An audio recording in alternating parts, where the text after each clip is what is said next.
Welcome to the Trust Factor Radio, bringing you interviews and insights to unlock the power of the subconscious mind to create authority, credibility, and trust. With your host, the Authority Architect and best-selling author, Neil Howe. Hello and welcome to the show. This is your host, Neil Howe, and today my special guest is Nelly Sell. And Nelly is an SEO strategist. Hey, Nelly. At Blue Laser Digital in Columbus, Ohio, and she helps small and medium-sized businesses across the nation grow their business through organic search. And Nelly has been doing SEO for 6 years now. Her career initially started in the field of museum management and curation, but after she moved to the US from St. Petersburg in Russia, in 2010, she discovered a passion for digital marketing and launched her career as an SEO specialist in 2012. And currently, Nelly works as an SEO strategist for one of Columbus's fastest growing digital marketing agencies, Blue Laser Digital. Again, Nelly, welcome to the show. Hi, thanks for having me. I appreciate it. Well, I'm looking forward to learning everything that you're doing for your clients at Blue Laser Digital. So tell me what kind of clients that you service there. As you mentioned, we mostly focus on small and medium-sized businesses. Our, ideal client, so to speak, is someone who is looking to grow their business. They understand the value of digital marketing and they need some help with that. The way we do it is just we figure out what would be the best digital marketing mix for them. After we meet with them, sit down with them, and discover their needs and pain points. And that's essentially what we do. So to get some clarity here, you are an SEO strategist, which is just one aspect of what digital marketing could be. Can you explain the overall, what overall digital marketing is? Correct. As you said, SEO is just a small portion of all other exciting things that digital marketing can be. And here at Blue Laser, we have a great team of specialists across all digital disciplines. So we have a really smart PPC person who does paid ads on Google. We have an outstanding social media and email specialist. We have a great content writer. So we try to be all-inclusive when it comes to digital. And I'm just part of the team, but we do sit down when we meet with a new client. We do sit down together and we figure out what would be the best strategy for that specific client and for their specific needs, because sometimes SEO may not be the best solution for some clients, and for others, SEO may be the only way to go. And that really depends on their business niche, their current website performance, and what they are trying to accomplish in the long run. Yeah, so it's all about that end goal, but what do you see as the main problem that these people have when they come to you for help? There are a couple different things. Some of them are just getting into digital and they don't know anything about it, but they've heard about it. I cannot tell you how many times I've heard, I don't know what SEO is, but I got to have it during our meetings. And other people, they are already familiar with digital and they either been doing with some other provider and were not happy with the results, or I've been doing it in-house and now they are trying to outsource it and take that portion of their marketing of their internal people's plate. So that's why they come to us. Or generally, they just want to grow and they are looking for new marketing avenues. Right, and I like how you put that. First, that they've got to realize that they need this, which is the first thing, and then many of them, try and figure it out and try and do it themselves in-house. But then they realize that it is not a small task. It is a big job, and it takes a digital marketing company, not just an SEO person, to do everything for them. And of course, like you stated, it's about results. If you haven't hired the right company at first, you're going to be looking for somebody else that's going to be able to give you greater results. So talk to me about your aspect of this then, which is the SEO. Explain quickly what that is if people don't understand it, and then how you're able to use SEO to drive traffic to somebody's website. All right, so SEO stands for search engine optimization, and that's an art and science of how to make website being favored by Google. When someone is looking for products or services, it's essentially making sure that your website will be shown at the top of the search results, not in the ad spots where you pay, but in those blue link section and in the map section. And this essentially makes sure that the company gets free traffic, quote unquote. And in the long run, if SEO is working and the site is optimized, their ROI on that specific service is increasing year over year, because SEO takes time and it's not a quick solution. It's not a quick band-aid and a quick magic wand to clients' problems. But if they are willing to put some time and put some effort into that, in the long run, that would benefit them greatly. So before we get into how you get traffic to the websites, you've stated that it is a long play. What should a company expect if they implement an SEO strategy? How soon should they see reasonable results? It depends on their market and their niche, because sometimes it may take as long as a year. And in other cases, it may be as quick as a couple of months. It just depends on many different factors. As I stated before, it depends on their market. It depends on their niche. It also depends on their website history or lack of thereof. It may depend on what else they're doing outside SEO, what kind of other marketing strategies they're implementing, because they may already have a strong brand and people are searching for them. So that would help them with their SEO as well. So it really is client by client basis, and there is no straight timeline that we promise our clients.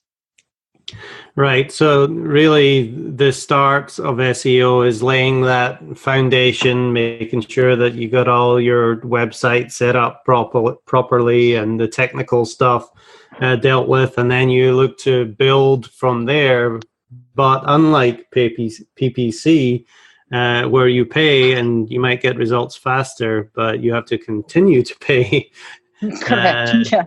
SEO can, like you said, quote unquote, give you some free traffic or some cheaper traffic over time. Correct. Yes.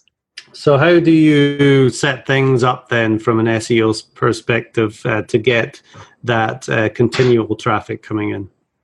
Well, I am a big believer that website is 65 to 70% of client success. So first things first, we need to make sure that the website is set up and architectured in the way Google will favor it.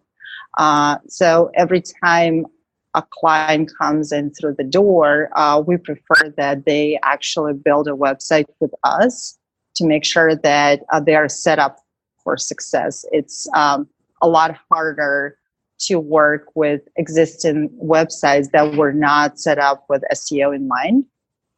And oftentimes it requires a lot more time and effort to redo the site first and get it up to speed to where we want it to be, and then only start working on actual ongoing SEO strategies.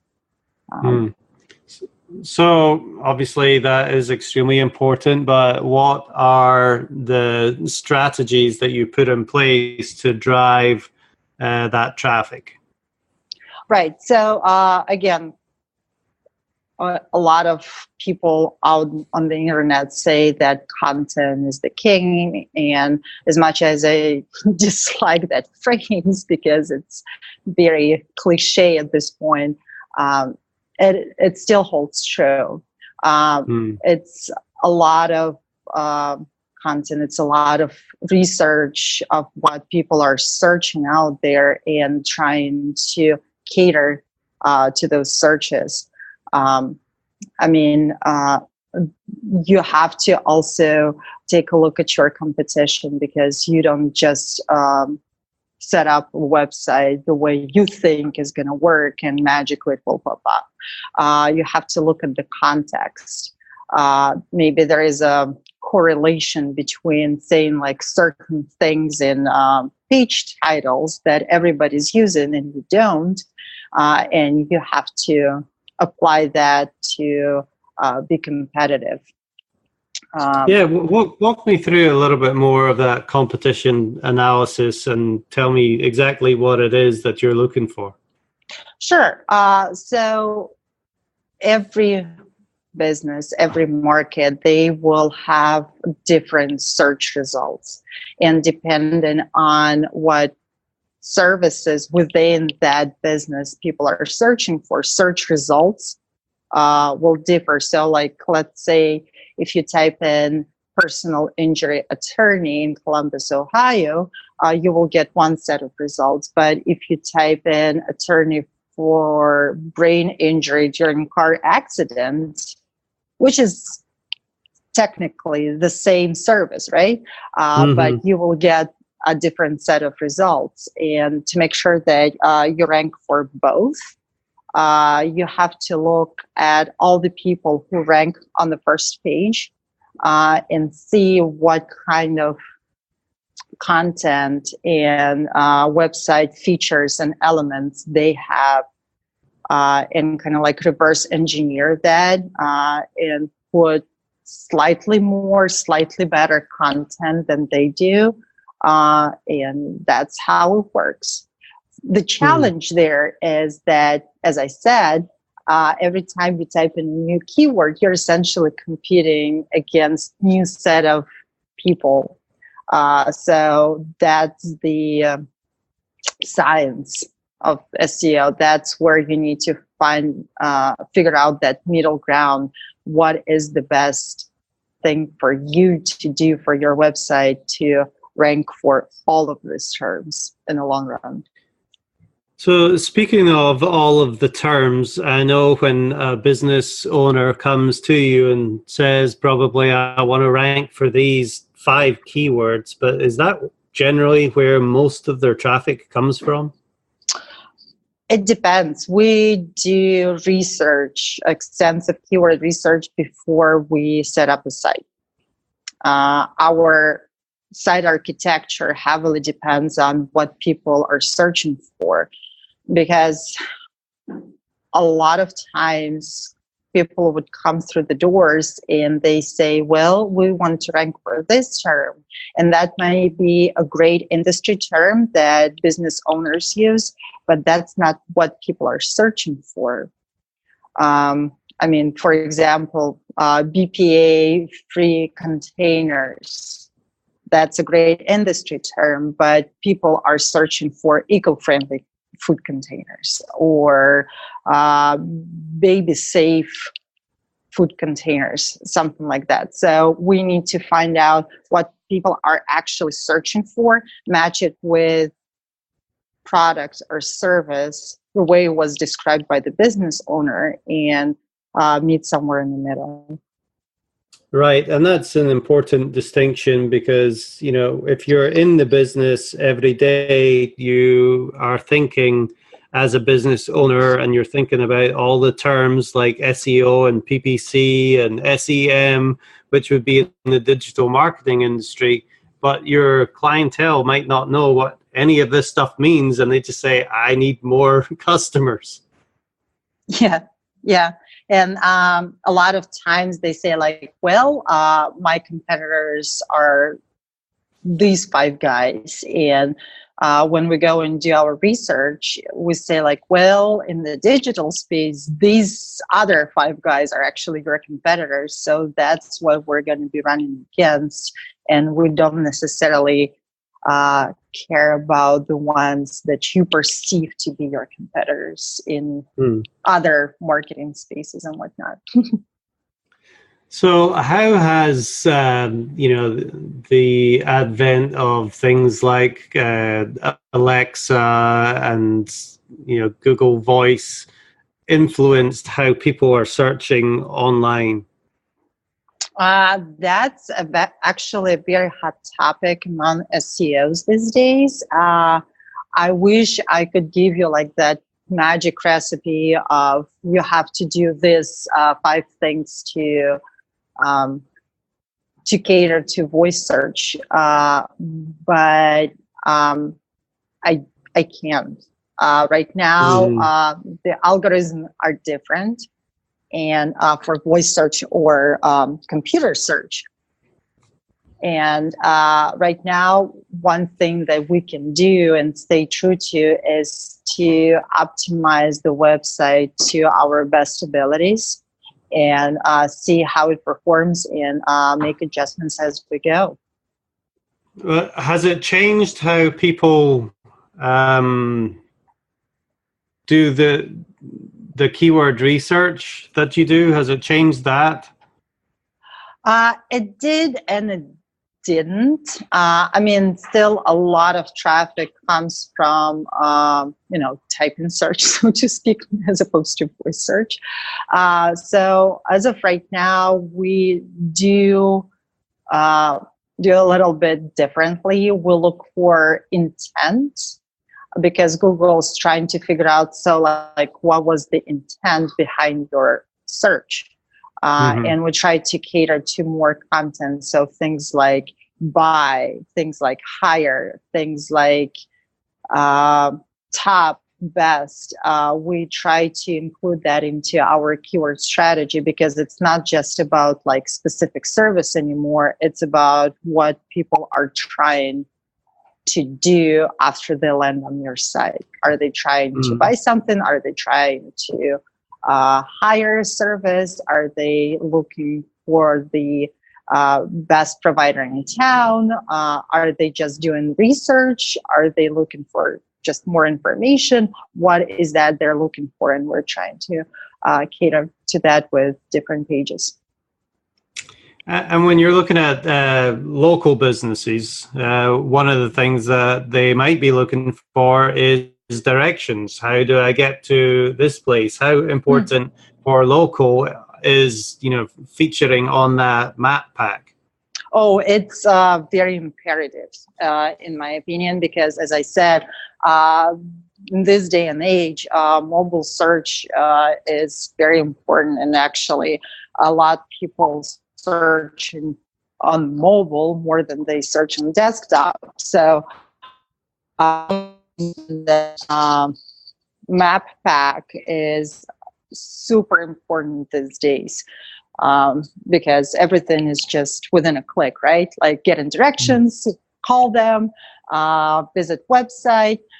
maybe leave them a review, maybe ask a question, maybe message the company straight from those maps results. Google provides for all of these opportunities. So you have to be up there. You have to absolutely be front and center when it comes to maps and mobile search. And it's almost become like a second website, because you can do so much stuff on the Google My Business page now, can't you? Yeah, absolutely. Google, when was that? Couple years ago, Google launched something that is called Google Posts within Google Maps, and they're still kind of like trying to launch it, because not a lot of businesses are using it, but it was proven to be very valuable to our customers, because that's just an additional eye candy, if you will, for users. Plus, every time Google comes up with something new, and you use it, they will give you some brownie points for using that. Right. That's a question that I have as well, is have you seen a difference when you start using posts and events and things like that on the Google My Business page? Have you seen a difference in the rankings? Yes, I did, but it all depended on how frequent I was using it and how frequent my competition was using it. Again, it's all about average. It's all about beating your specific set of competitors. So like if they're doing 5 posts a week, I almost have to do 6 posts a week. Right. So you have to know exactly what they're doing and do something, a little bit better, just to, stay relevant and get those top spots. Okay. Talk to me about some of the misconceptions or the myths that you might hear about SEO. Where do I begin? There are a lot of misconceptions out there. Well, the first misconception, big time, is that people think that they just put their website on WordPress, they install Yoast SEO plugin, and they're golden. That is very untrue. And I mean, we still do use WordPress, and we do install Yoast SEO plugin to all of our websites. But like anything else, you have to know how to use it to your benefit, to your advantage. It's not just, like, oh, we're just going to sprinkle keywords around text and we should be solid. It's a lot more to that. So I find it funny when we speak to like third-party web development, and they may say like, well, we've been doing this for 20 years with no SEO. We install Yoast SEO plugin to all of our websites. And I chuckle a little bit, because that's pretty much the extent of their SEO knowledge. Another misconception about SEO is that it's a free traffic. While it is mostly true, you don't pay Google to get ranked in a favorable spot. You still have to invest money into it. You have to automate a lot of tasks, because a lot of them are, to be honest, mind-numbing. And there are so many tools this day and age out there that help automate those things. But obviously they cost money. You also have to invest some money into other tools that will help you with in-depth analysis of what is happening in your landscape. Google Analytics is a great tool. Google Search Console is a fantastic tool, and they're both free, offered by Google, but it only gives a small fraction of overall picture of what is going on out there. And again, as I said, that all of these tools and services, they are not free. So if you want to do SEO, plan to have some budget. Yeah, you definitely need a budget to make it happen. It's definitely a worthwhile investment. It can lay that groundwork or the foundation for your business, but you have to keep up with it because it is competition, like you've been saying. If you're not doing it, your competitors are doing it. And, whoever is doing it best is going to be getting the results. Yeah, so who's going to win the game now? That's it. Yeah, it's competition. So what are some of the fears that might hold people back from contacting a digital marketing agency like yourself? Well, a lot of times what I see is that it may be just the control issue that we're not in-house, obviously. We are not online 24/7. We contact them once we send out reports, but oftentimes that's the extent of communication. So a lot of times business owners, they want to be very involved in that. And we do provide for that opportunity. We do talk to them when they have questions. We do address their concerns. They can pick up the phone and call us. However, again, we're not in-house.